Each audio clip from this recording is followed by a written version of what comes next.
Bismillahirrahmanirrahim.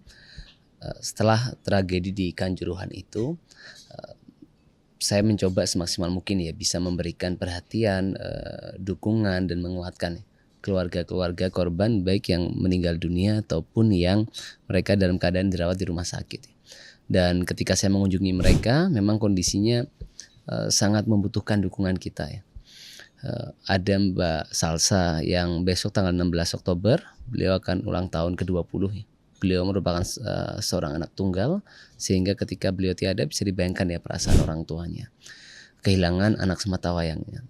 Lalu ada Mbak Nino, ketika saya kunjungi beliau, bayangkan beliau meninggalkan seorang anak berusia 3 tahun dan 1,5 tahun ketika itu.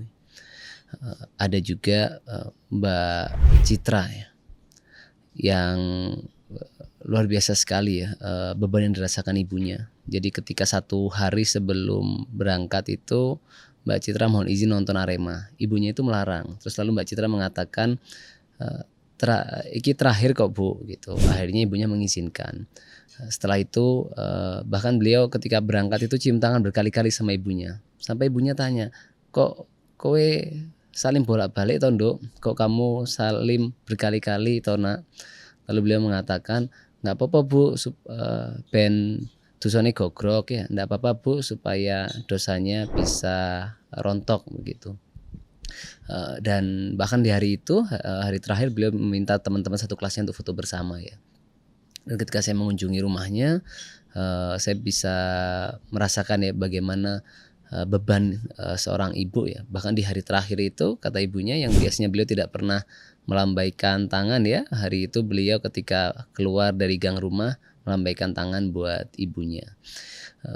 Ada juga Mbak Astrid ya, yang beliau, saya ketemu bapaknya langsung ya. Bapaknya betul-betul secara mental ya, psikis ya, itu sangat drop sekali karena kehilangan anak perempuannya. Oleh karena itu kawan-kawan semua, saya betul-betul berharap ya, dan mengajak semua rekan-rekan ya untuk memberikan kontribusi yang bisa kita berikan semaksimal mungkin ya, untuk meringankan ya. Bagi saya 130 itu bukan soal angka, tapi itu soal luka kita bersama.